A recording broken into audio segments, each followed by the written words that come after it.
Hello, Canucks fans, and welcome back to another episode of the Canucks Conversation, delivered to you by the great folks at DoorDash.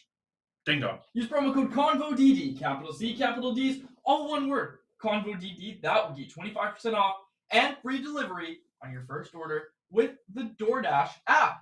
It does not get much better than that, folks. It simply doesn't. My name is Dave Bugelli. I'm joined, as always, by the man who built the place, Chris Faber. We're here to talk. Reset. There we go.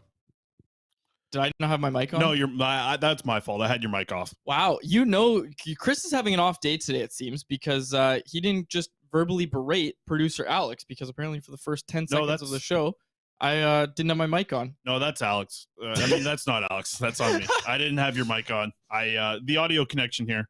It's been a busy morning. It has been. And but for the I've got my EP40 shirt on. I'm feeling good. Yep. Talked to Pettersson today again. Yes. We're going to see some changes to the lineup tonight, but I think there's some other stories we want to get to before we get to the game. And shout out, listen, I'm going to talk to the folks at Ghost. We got to work out a deal because I love these things, but they're only available in the States. So maybe they don't want to sponsor a Canadian hockey podcast since they're not available in Canada. They're available to you. Yeah, well, that will be the pitch. That'll be the ad. It's like, it's worth driving down and crossing the border for, which, by the way, I should get pretty soon. My passport. Oh, geez, that's coming to an end? Well, I had a call with the government of Canada, and I gave them the same. It's me again. It's me against the higher-ups once again, but now I'm fighting with the government about getting my passport back, and they told me on Tuesday, it'll be here this week.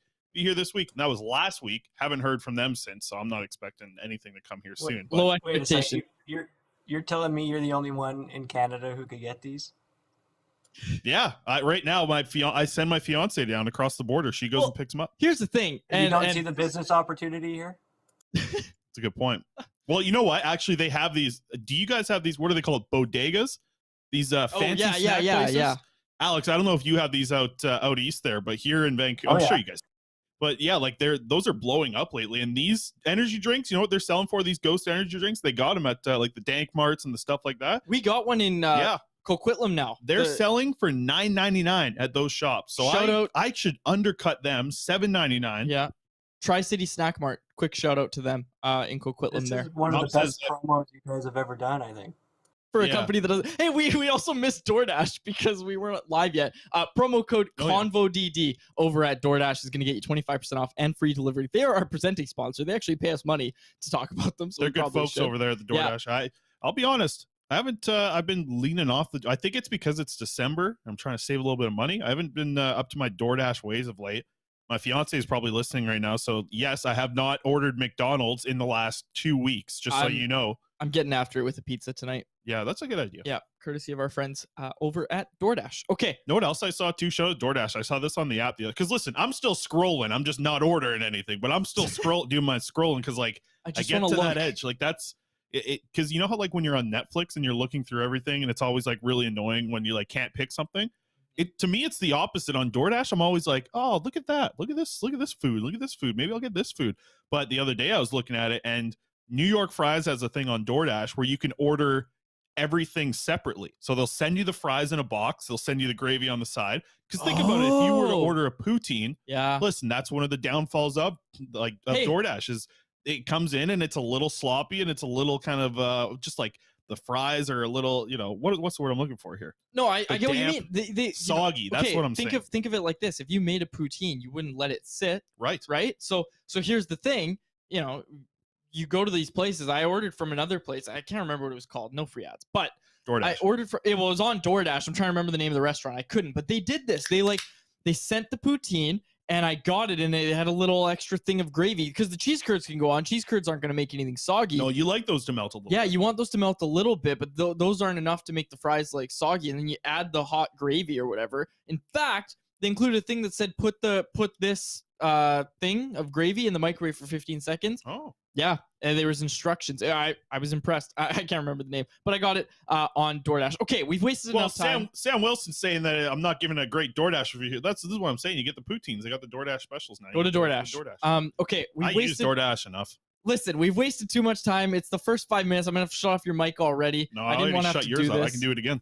You did actually. Now that I know that I actually have control of your mic, I've completely forgot. Now I do. Oh, geez. Okay. So thank you, Alex. You were at Canucks Morning Skate today. Like, where do you want to start, Chris? Because Brock look, Boeser, we're starting there. We have to start there, right? Like, we have to start with Brock Boeser, and I want to get the timeline of events right because there's been a lot of misconceptions, and I think people are just a little bit confused about the actual timeline. I've seen a lot of people come out and say, and by the way, this is not what has happened, but I've seen this a lot of people saying Brock Boeser has requested a trade. Exactly. That has not happened. I'll let you take it from there.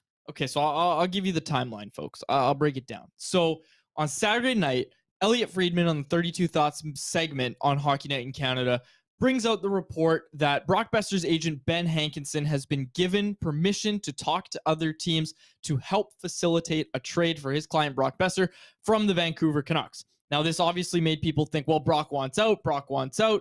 Thomas Drance and Rick Dollywall of The Athletic reporting over the weekend that these conversations of let's do what's best for Brock and figure out if there's a future for him here in Vancouver or if it's somewhere else, those conversations dated back to before Boeser signed his 3-year extension with an annual average value north of $6 million this past offseason. Those conversations have been happening since then. Now, season starts. They've got Andrei Kuzmenko. They've got Ilya Mikheyev. That was the best line in hockey for a decent stretch there. 2 weeks. Brock Boeser found himself on the outside looking in immediately out of training camp, a season where he said he had 30-goal aspirations and that this was the year he was going to hit 30 goals. Hey, look, you look at his rates. He scored at a 30-goal pace every single season he's played in the NHL. He's never actually done it because he's always had injury problems. Gets hand surgery right out of surgery. He's not able to play right out of training camp. I don't want to say he rushed back, but he came back earlier than was originally anticipated. Doesn't play well. Reopens the scar on his hand from his surgery and has to go back on the IR. Comes back from IR. Has like a, 9-game point streak that it got up to? Something like that. Little 2-goal performance in there as well. You love to see it. Was good when he came back. Well, he was all right. I'd say the points are a little bit misleading there. I wouldn't characterize all his performances there as great. He wasn't back to being Brock Boeser. Yeah, he wasn't shooting. A lot of those were assists. A lot of those were secondary assists. Still playing well enough. I get it. But comes back after that, after reopening his scar or whatever. Doesn't look like himself, even though he's putting up some points. He's got 15 points through 19 games on the year at the time of this recording. Saturday night rolls along. And again, you wrote about this in the Monday mailbag over at Canucks Army. Has the worst defensive metrics of any forward in the NHL right now.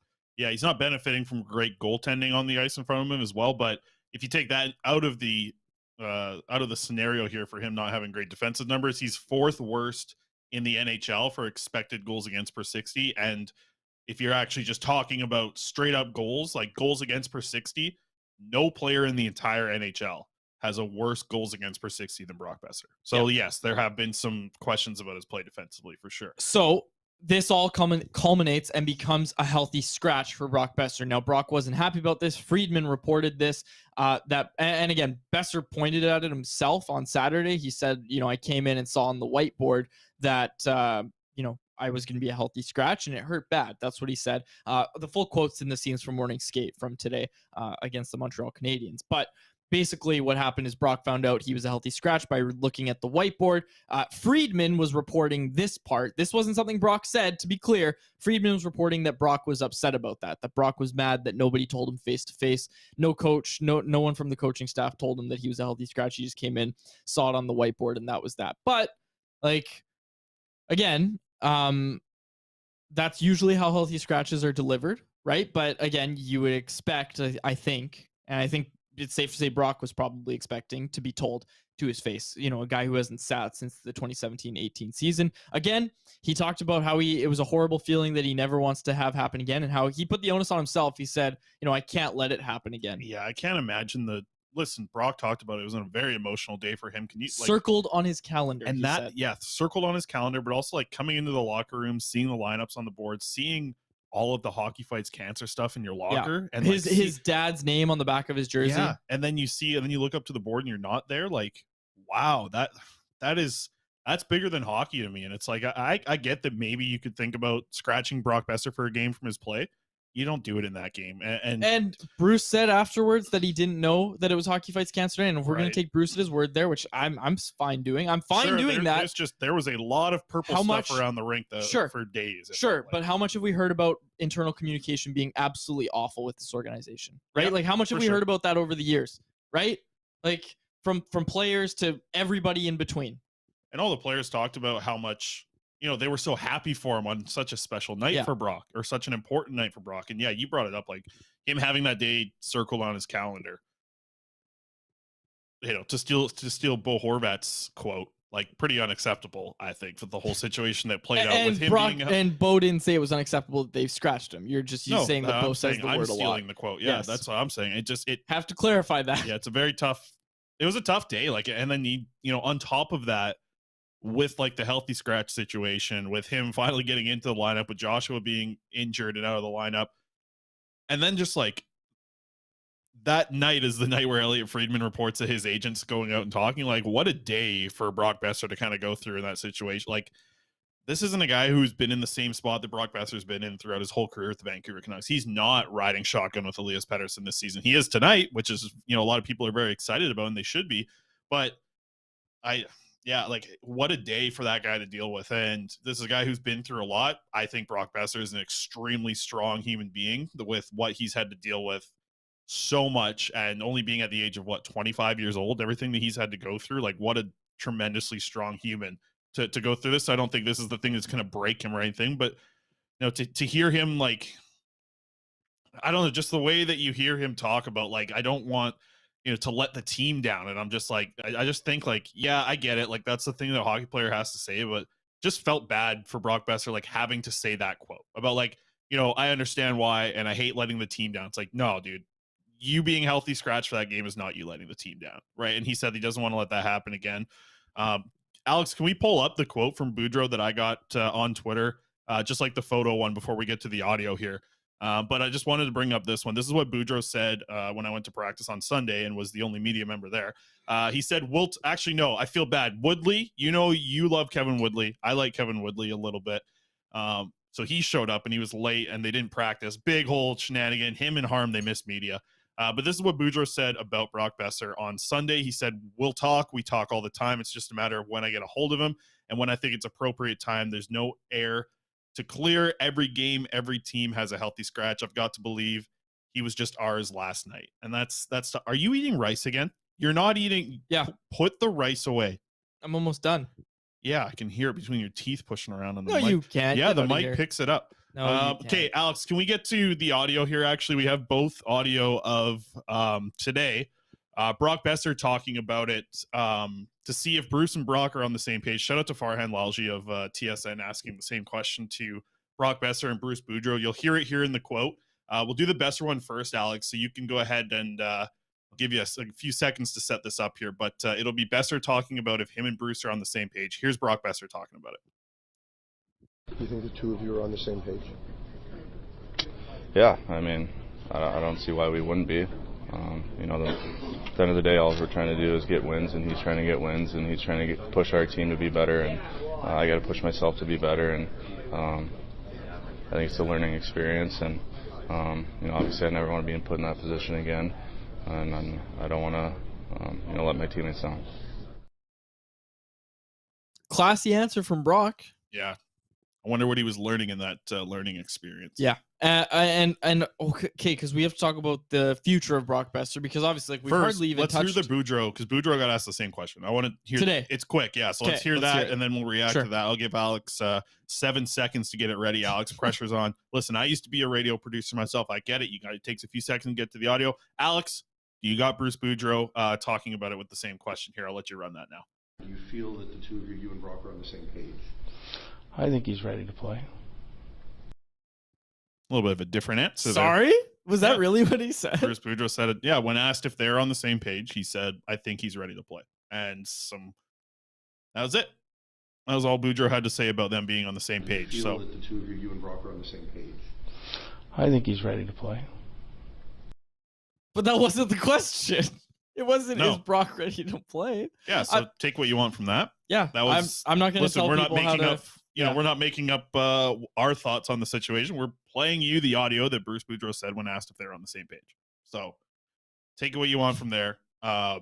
I think when agents get involved, it makes things a little bit messy for coaches, for management. And I for feel like we've time. hardly even talked about that. Sure. Like, we've hardly even talked about the fact that the agent's involved and that they're looking for a trade. Because, look, like... Oh, sorry, they're helping facilitate a trade. That's what that's the situation. Yes, and Brock hasn't requested a trade per se. He just wants, you know, the agent and management are looking, you know, at the future of the team and seeing that, okay, maybe... Sure, no, the agent's looking out for his client. That's what agents do. Right? But that's what also, the team is looking at it and saying, hey, we need cap space. Our captain, we'd like to re-sign him or whatever, right? Like, the organization wants cap space, right? And they're looking at some of the assets that they have that, you know, could maybe get you something on the trade market. Like, keep in mind, and I think it was Dranson Dollywell that reported this, that there's an internal understanding with the Canucks that whatever return they get on these Pearson, Garland, Boeser, Myers, OEL, whatever they offload, including Boeser, the return isn't going to be great. Like, remember, Bjorkstrand in Seattle went for a third and a fourth. Does Brock get you a third and fourth right now? Yeah, he does. Does he? For sure? Mm-hmm. You're confident saying that. Who's giving up a third and a fourth to get Brock Boeser? And hang on. We'll get to it later in the show. Has the room to fit him in on their books. We'll get to it later in the show. Florida, Boston, New York Islanders. Yeah. I'll explain it later in the show when we start to talk about the rebuild a little bit more. I got some players to bring up. Well, the main thing I want to talk about is just that, we're at this point now where the team's looking to offload salary cap, or like offload salary to free up some space, right? And they're looking at, you know, not getting the best of returns in order to do so. It just, like, your team you can't just trade Brock for a fourth, though. No. You have to take money back. Yeah. That's what, so, like, thinking that is you don't trade Brock Boeser for a third-round pick and money. You trade Brock Boeser for a first-round pick and money. Because of the value of them getting rid of that contract boosts Brock Boeser's value in his own right.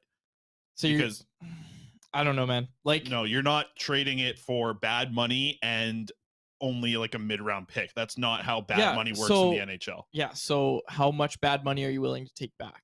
Well, the team, what you're hoping, you can take back a lot. I think you can take back up to $6 million with Brock Boeser's contract going the other way, because the other team that's going to acquire Brock Boeser isn't looking at him as bad money. They're probably looking at a player who has 15 points in 19 games and is going to hop into their top six and be a guy that they use on their first power play unit, right? Like, that's what Brock Boeser's potential is. And if he's healthy and he's playing good and probably has a new environment to have just a new look on the NHL, he's not going to return you. Like, think about it. You just mentioned, like, what does Brock get you, a third or a fourth?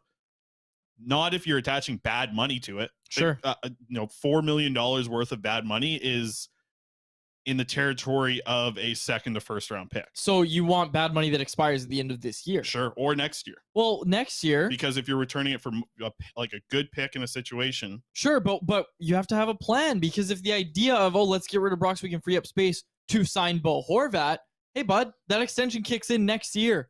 They need that space next year. Yeah. So all of a sudden, your bad money that you're, talking about them taking back, all of a sudden it becomes less valuable because it's only for 1 year instead of 2 or whatever, right? And again, but it's more valuable if you're taking a 2-year deal. That's what I'm saying. If you get a contract on 2 years, but they're not going to do that if you're not going to be able to free up more, or they should be freeing up more. They should absolutely, yeah. But again, it's just this cycle, right? Like, they're going to then get out of the cycle. Get out of the cycle of thinking that Horvat has to be re-signed, that's my right? point. That's my point. And it's been what I've been saying all along. And it's our next topic here, beginning the rebuild now and figuring it out. Have a plan. Make sure you know what that plan is. And every single move you make has that plan at the front of your mind. Because right now, it's just it's not making sense. Like, none of this is making sense. Because, like, people are saying, like, oh, why are you looking at trading Brock? Like, he's going to get nothing right now. And like, yeah, like, everybody knows that. But you want the cap space right now. Because, look, like, you and Harmon talked about it. Excellent job on Friday. Talking about how cap space is a valuable commodity in the NHL. And you look at a team like the Carolina Hurricanes, what they've been able to do with their free cap space. You're able to buy picks. You're able to get players that, teams kind of just can't squeeze in or whatever, right? Like, you have this space to do a lot of different things. And again, it's one of the most valuable assets, especially with how the cap is right now. And again, I know it's going to go up in a few years, but right now, like, it's funny that we're talking about, the Canucks need to free up cap space, because, like they had some in the offseason, and I'm not even going to start with the whole, well, they were going to have some until Jim Benning traded for Connor Garland and OEL in the last years of Eriksson, Beagle, and I don't even want to get into that. That may go down as one of the worst trades in Canucks history. Like, I think when you look back, everything, when you look at, the years, because I know people are going to say Cam Neely, but when you look at the years that are now being wasted with Quinn Hughes, Elias Pettersson, hell, even Bo Horvat to some extent, right? When you look at how much of a waste this is now, right? Like, they already wasted these guys on their ELCs. Yep. Now you look at it in the situation you're at now, and it's just that has to be at least a top 3 worst trade in Canucks history. I think it might one be day we're going to get, you know what, it's been in the outline for so long of me discussing an OEL buyout. It's like, I even have the graphic made up. Alex is like, it's trigger finger, he wants to play it. We'll get it one day here when things slow down a little bit. But to transition to the next topic here of beginning the rebuild. Now you talked about that trade. What I'm saying is they had cap space in the offseason and they went and signed Ilya Mikheyev. Yeah, I'm not saying that the Mikheyev signing sucks, but what I am saying is it's a signing that represents you're in this mushy middle again of not being sure if you're competing or not sure if you're rebuilding. And I think it's clear, even with Mikheyev, this team needs to rebuild. Well, with moves like that and without a real plan in place for the fan base to dive into, when you make moves like that, that is the indication of somewhat of a plan, is to be competitive and be winning right now. So you failed at it. So it's hard to change 4 months in, 4 months away from free agency to make all these change, to make a change to what your plan was 4 months ago. To a fundamental change in philosophy. It's hard for that. To a lot of people who aren't there doing it as their job, it makes so much sense to make the change. But I wonder if there's, I don't know, call it whatever you want, professional pride or whatever it is to be a general manager in this league or in upper management. They don't want to change the plan. It feels like until we see it. My idea of the Vancouver Canucks is they want to make a playoff spot right now. They want to make a playoff spot. They want to sneak in as a wild card team. And the same thing that Jim Benning told us all the time, like anything can happen. They can go sneak into a wild card spot and anything can happen. That's the way that I think this team's plan still is until they indicate to us that they're changing their ways. And I saw this a lot on Twitter, like people saying like it's been a year now, right? So 82 games of Bruce Boudreau, 82 games of this new management group. Not much. Are they in a better spot? I've heard people say, "Oh, they're in a worse spot." A little dramatic, but are they in a better spot than they were 82 games ago? I don't think so. I don't think so. 82 games, they got a 42, 27, and 13 record. That's 97 points. That probably gets you in the playoffs. So yeah, if they're playing at that 82 games, they're 15th in goals for per 60, 11th in the NHL at goals against. Which is impressive at 5-on-5. You haven't seen much of that this season. I think a lot of that's from the numbers last year. Yeah. Here's the one stat that I wanted to bring up that I found interesting because I looked around just from the last 82 games for the Canucks. I wanted to see where they were like near the top of the league or near the bottom of the league. They're pretty average. Like some stats, they're 10th in the league for whatever it be, power play percentage or something like that. They're obviously the worst team in the league for penalty kill over Boudreau's time. But here's the one that I thought was interesting, and it's something that we see on a consistent basis, so there's a good eye test backing up this stat. The Canucks are second worst in the NHL at high danger shots per 60 at 5-on-5. How often do we see that shot chart over on Natural Stat Trick, our friends over there at Natural Stat Trick? You see the heat map, and the Canucks are just taking shots from the point, taking shots from the wing, and other teams are just burying them with shots within 5 feet of the crease. That's what the Canucks haven't been able to do. And listen, I get that they have some good shooters, right? Like, JT Miller can score from distance. Elias Pettersson can score from distance. Brock Boeser can score from distance. A lot of their players can score from distance. But to me, like seeing that they were the second worst team, only behind Seattle, who had a really poor season last year, obviously.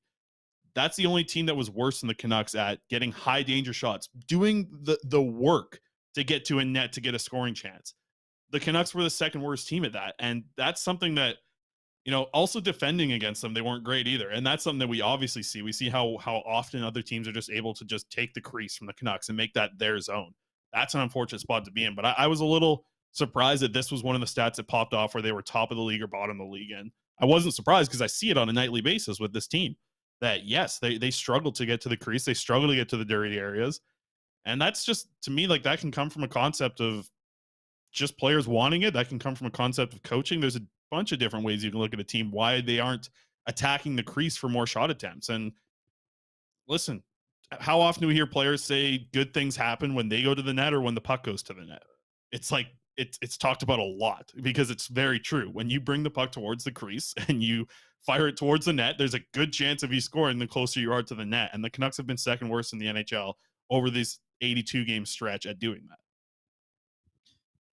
It's almost like you're running out of, and not you specifically, I'm saying everybody talking about the team, fans, media, like, it's almost like you're running out of things to say because you don't want to sound like a broken record. Like, I've seen the criticism, like people like, well, I don't want to consume Canucks content if everybody's saying the exact same thing every single day. But you're looking at this team and yeah, like there's the Boeser storyline, I get it, but again, you also don't want to blow that out of proportion, right? Like, yeah, it was an emotional time for Brock. It's been a roller coaster of a season for everybody, but Brock, I think Brock probably hit his low and, is coming up on his high in the matter of 48 hours, right? So, like, I guess my point is just that it feels like you're basically just running out of things to say about this team because we've been saying it for a while that, yeah, a rebuild is unavoidable. And again, like, I say rebuild, and I'm using that word very liberally because I mean like the quads plan. We'll call it that. Okay? I'm gonna lay out the quads plan for you. You've got Thatcher Demko injured. Okay, it's gonna give the Canucks a good chance to see what their team looks like without Thatcher Demko, because Thatcher Demko, look, like, he wasn't playing great to start the year. I get it, he wasn't playing great, but the turnaround was coming. He was playing well in that game, even in Florida. Like, that game, I know he left after it was 3-0 in the first period. But that was a pathetic performance in front of him. One of the worst. Even first the play period. He got injured, that was just like such. That was such Riley Stillman. Yeah, that was like, this is what this team's all about. Who's in the lineup tonight against Montreal, by the way? Looks to be, yeah. Well, Burrows. Yeah, we're not going to get into the lineup. But my point is just that we've made this idea that they have to rebuild at this point. It feels undeniable to us, but it's just like everything you're hearing is, well, we're going to wait and see. And again, like Mike McKenna wrote about it on Daily Faceoff, that what they did to Brock Boeser on Saturday night wasn't great. It's a good way to divide your locker room. It's a good way to piss off a lot of people in your locker room. And Saturday morning. Look, yeah. Jim Rutherford talked about how there's going to be consequences when if things don't turn around. And you just pointed out that Brock's been the worst defensive player. I'm not justifying scratching when hockey fights cancer. I'm not saying that, yeah, like that was what this team needed. It's not. But what this team does need is some sort of shakeup. And Rutherford talked about accountability, talked about wake up calls. And hey, people were saying, where's this accountability Rutherford was talking about? Because, there was talk of, oh, well, you're going to get put on waivers. This is going to happen. This is going to happen. We're hearing all this stuff out of the Canucks locker room. None of it's happened. It's still the country club, right? So again, I'm not trying to justify what happened with Brock, but I'm just saying this also kind of plays into that line of thinking that, hey, yeah, maybe this team did need a little kick in the pants. And, you talked to Brock today. Brock doesn't want to ever have that happen again, right? And he's putting the onus on himself to be better. Again, I'm not saying that it was a smart decision by any means. I'm trying to applaud the organization for trying to scratch Brock Boeser on Hockey Fights Cancer Night. You'll never get that out of me when he had Dookie, his dad's name, on the back of his jersey, his warm-up jersey. When you saw that jersey and you didn't think he was going to be playing, that literally, I was just like, and I had the night off on Saturday, so I was just following along on Twitter. Did you ever? I watched the game after. But I was reading on Twitter and I was just like, that's so Bush League. Like, that just makes you feel gross. It makes you feel dirty. It's awful. It was an awful thing to see. I'm glad he got to play. I'm glad he got to play. So yeah. Again, I don't even know where I'm going with this. I guess we'll get my quads plan, lay it out. Okay. You see what your team looks like without Thatcher Demko. Friedman kind of threw this out there very quietly that, the Canucks might look at moving Demko when he comes back. I think that's what he said. It was along those lines. I wouldn't be surprised to see that. It's not a report, to be clear, for all you people that transcribe everything on Twitter. About like some interest being around. Yeah, Demko. there is interest. I think what he said, there's a lot of teams that need a goalie. Yeah, and hey, if you're the Canucks, like I've said it before, that I would explore trading Demko, because you have to figure out what you're doing, and I think Demko holds you back from getting a really good pick in this year's draft, which is something this team should be getting.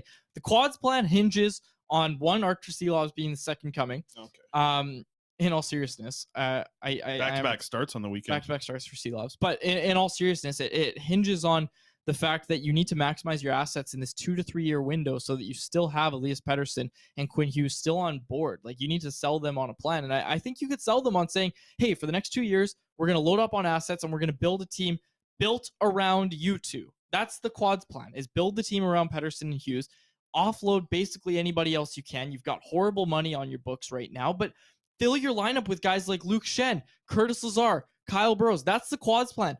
fill your lineup with these guys who want to be here and are good leadership guys for cheap. They don't pay a premium for leadership. That's against the Quads plan. The Quads plan is to get these guys like Schenn, Burrows, Lazar, get them in your lineup. I don't care if they're not going to be first pairing defensemen, even though that's what Schenn is deployed as on this team.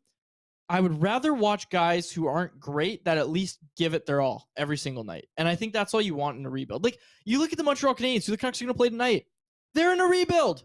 They're fun to watch. Like, they're more fun to watch than the Canucks are. Mm-hmm. And hey, they didn't really have a really, trial period of just struggling, right? Like, they offload Tyler Toffoli at the last deadline. They get Kirby Dach, right? Like, they're making and they were in the Stanley Cup final the year before that. Exactly. They didn't have these dark rebuild years. Like, if you can get to where the Montreal Canadiens are from a Stanley Cup final appearance, right, to being a fun rebuilding team with a very bright future, which is what they are now, within a year, you are not going to have Canucks fans being against that. You just aren't. Not with what they've been what's been shoved down their throats for the past 10 years. You're not going to have problems with it. So all this talk of, I don't know if Vancouver can handle a rebuild, it's baloney. I'm done. You wrap it up. And then that's the tiring part about this. Like, I'm tired of trade rumors flying around like it was tornadoes going through Nebraska in July. It feels like how many times do we have to hear rumors, right? Like, how often do we have to hear rumors before something actually happens here? And I mean,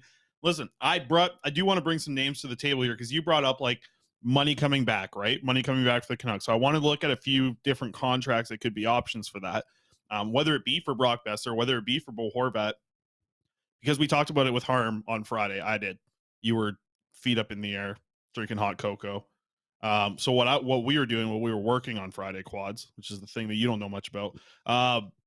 We were talking about like the residual returns from making a trade and having cap space. That's why I'm talking about, if you're taking money back, which a lot of teams are going to have to do to make a move for Brock Boeser, you need to get a boosted return with the picks. That's why I'm saying you don't get, so I'll bring up a name, like Patrick Hornquist with Florida. You don't get a third in Patrick Hornquist for Brock Boeser, because that is a huge upgrade for a team to get Brock Boeser in that situation for only $1 million more. So Patrick Hornquist is the first name I want to bring up, because Florida, I think, is in a spot where they want to add. Right, they want to add before the playoffs, but they look at Hornquist, who has 1 goal and 2 assists in 22 games. He's averaging 9 minutes and 16 seconds of ice time, and he's got $5.3 million on the final year of his deal with a modified no trade of an 8-team list. So would the Canucks potentially be on that list?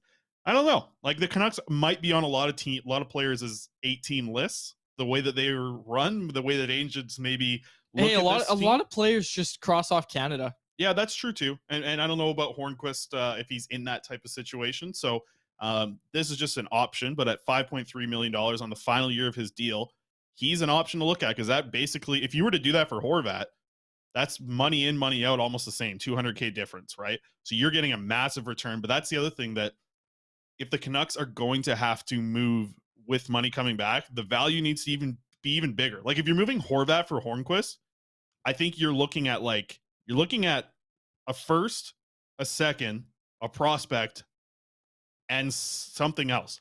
Like, that is the type of return. If you're taking money back on a Horvat deal, you are looking for a first, second, good prospect, and something else. That's what you should be. That's what the return should be if you're taking like $3 to $5 million back. So because that takes away your opportunity to use the cap space in the Horvat deal. So you need to think about that with the trade. You need to think about what you can do with the cap space being part of the deal as well. Because if you're taking back money, that has value in its own right. Like, what would Florida pay just to get off a Hornquist right now, who's got 3 points in 22 games? They would have to pay a good, pretty penny to get off of that $5.3 million. Yep. So that needs to be in consideration if you're taking money back in one of these big deals. But that's why I think it makes so much sense for that. Another option, Josh Bailey. He's a different one, because he's got 2 years. He's got this year and next year left, but he's making $5 million. And this is the thing that you're supposed to do with these type of players that maybe you don't have 100% confidence in when you make these deals, is the final 2 years of his contract, only $3.5 million total salary. He has no trade protection. So Josh Bailey, if the Islanders want to make any bit of a push, or if we hear these rumors about Horvat to the Islanders, or you start to hear the Islanders looking to add some scoring like Brock Boeser, getting a chance to play with Matt Barzal, who all he does is assists on goal anyways, that would be a nice little mix there. Josh Bailey has no trade protection, $5 million this year and next. But like I said, only the 3.5 total salary owed per season.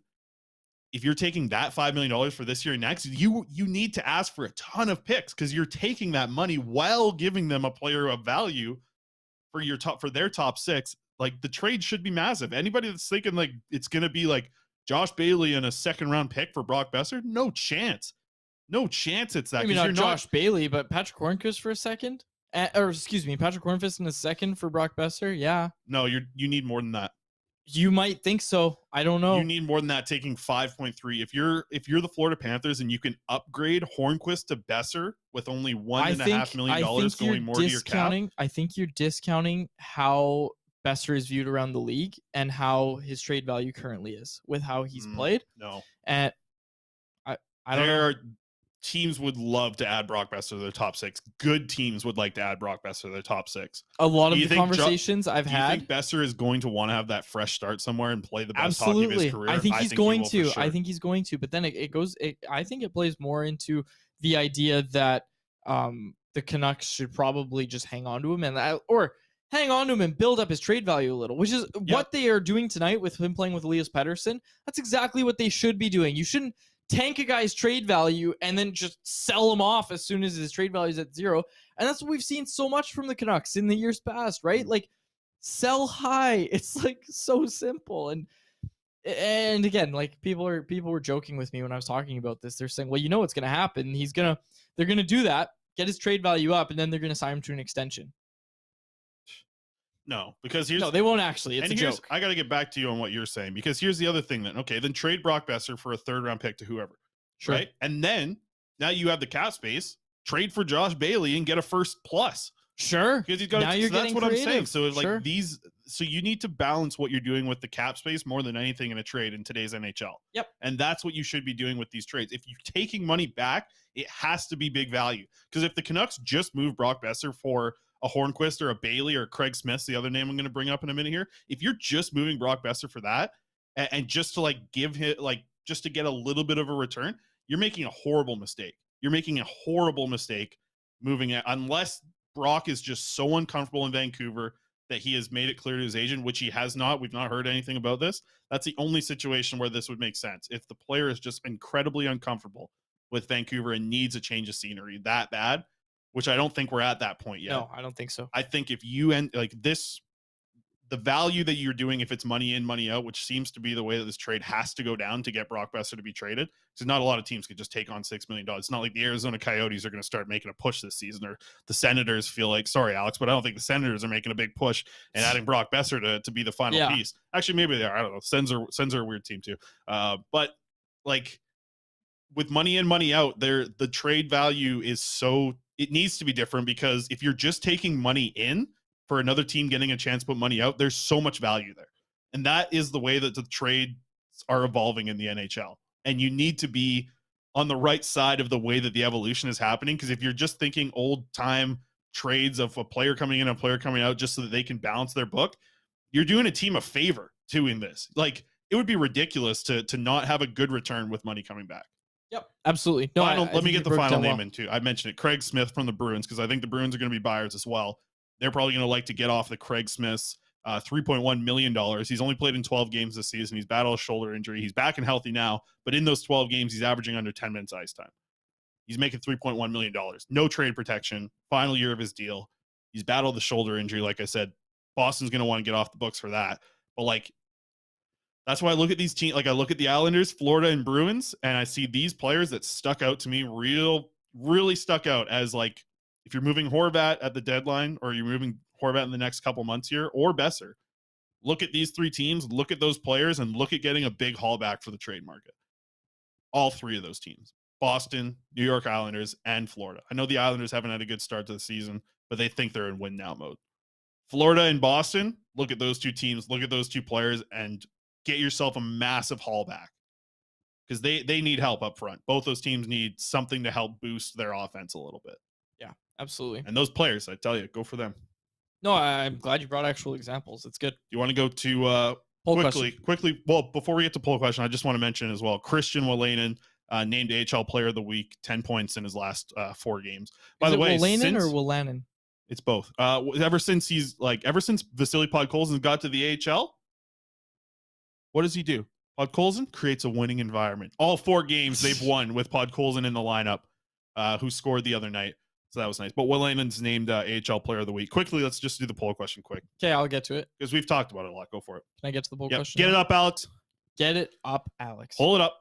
Our poll question brought to you by the great folks at Atlas Goods. Go to atlasgds.com. Use promo code CC15 for 15% off your first order. Oh, yeah. Zero carb. Delicious pop rinds. These are the best fresh pork rinds straight from your microwave or air fryer. CC15 is the promo code there. Locally owned and operated Atlas Goods. Our poll question today: as a fan, what are you looking forward to right now? The options today: wins, I'll always cheer. A rebuild, please.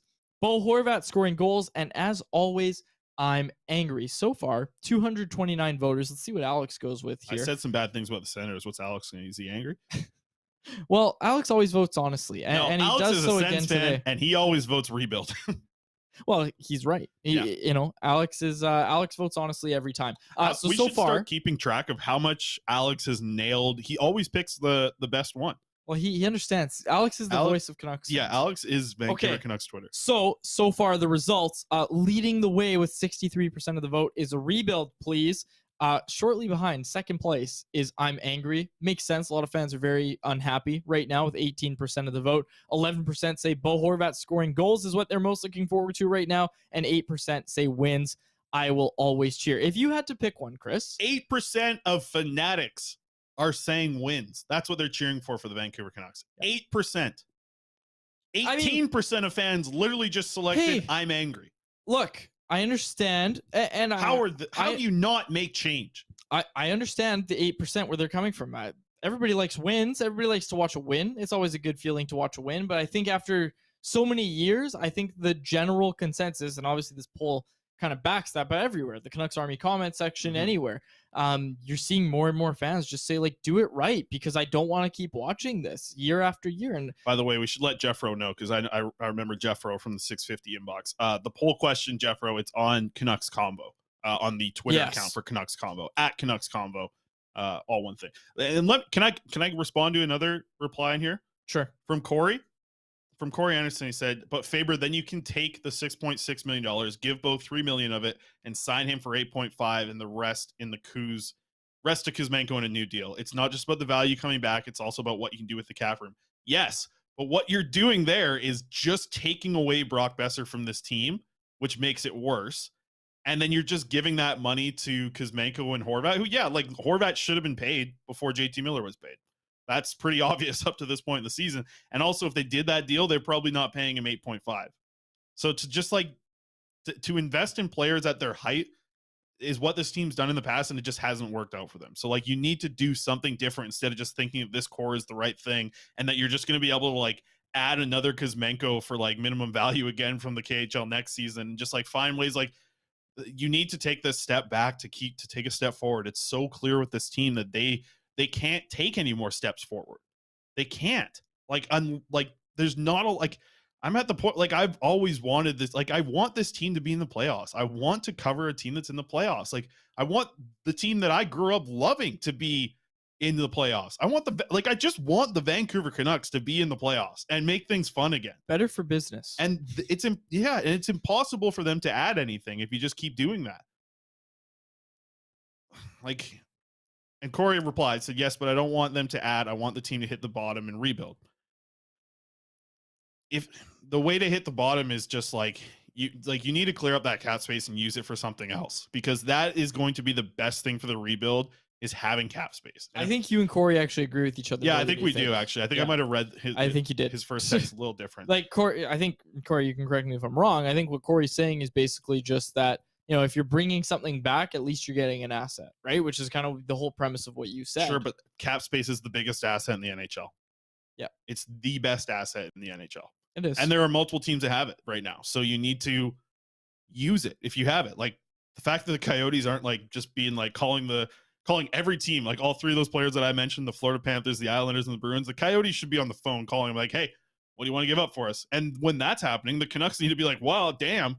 The Coyotes can do it with these players without trade protection. They're just going to move them there. So the Canucks need to get on the call too. Get going here, man. That's why this rebuild, You got to start this rebuild now. You have to start it this season. It can't be like, let's wait and see what they do next year. It can't be any more wait and see. No. Okay, let's get to the bet and get out of here. Yeah, let's wrap it up. Go ahead. Oh, all right. Our Betway bets of the day. Was there anything else I wanted to cover? No. Yeah, quickly, can I get this up, Alex? I'll sneak this in. No lines. Let's get the EP2 thing up. I put it in there, Alex. Just quickly about Elias Pettersson. Great week of hockey for him for the prospects report. So I ran some of the numbers. He played 3 SHL games last week. He was averaging 14:29 of ice time. Look at those possession numbers if you can see on YouTube right here. Otherwise, I'll read them out for you on the podcast. A 57.8% Corsi over his last 3 games, where he's playing nearly 15 minutes a night in the SHL as an 18-year-old. Listen to this stat. 64.4% of the expected goals going his way right now in the SHL. Like I said, playing just shy of 15 minutes. Hell of a job for the 18-year-old. He's going up. I got to change my my Stonks meme, put his face in there, Elias Pettersson. So we'll move that around. Okay, let's get to the Betway bet of the day. We'll wrap things up quick. Got a couple quick bets, obviously, about tonight's game. Montreal facing off with the Canucks here in Vancouver. 7:30 start. Give your head a shake, NHL. So we got Montreal and Canucks. I got the total power play goals being over 1.5. You can get that at plus 115 right now over on Betway. So over 1.5, that means you need 2 power play goals minimum in this one. Yeah, $10 is going to return you $21.50. I mean, Montreal's last game, there was 5 total power play goals scored between the teams. So Canucks like to score in the power play. They also seem to like getting scored on against on the power play. So we'll see. I think we'll see a couple tonight. So I'm feeling good about that plus 115. And then I put Miller and Kuzmenko either or to score in the game at minus 143. So $10 will return you 17 on that one. And it's just either or. Either Miller or Kuzmenko to score. Kuzmenko, he's moved down the lineup. So this was, I made this bet before today's lineup came out with Brock Boeser playing in the top 6. And Kuzmenko, by the way, playing down. We didn't even touch on it. Kuzmenko playing with Dries and Garland on the 3rd line as Boeser moves up to play with McCabe and Pettersson. I apologize. We should have talked about the lines a little bit at some point in the show. But Alex had him up. Alex had him up there a little bit. There we go. Yeah. So people on YouTube can close it out here. We'll talk about it tomorrow. We'll talk about it tomorrow. We'll talk about it tomorrow. Hoglander's still playing with Horvat and Miller. We'll talk about that. But yeah, that wraps it up. Our bets of the day, all that fun stuff. Betway. Okay. We'll wrap it up there. Right, yeah, me and my Betway. For my co-host, Chris Faber, Betway. And our technical producer, Alex Lillard, my name is Dave Quadrelli. Thank you so much for listening to another episode of the Canucks Conversation. Enjoy the game, folks. Betway! Thanks for listening to Canucks Conversation, delivered by DoorDash. Hit the subscribe button to never miss an episode. How about keep it to a thank you, Jim?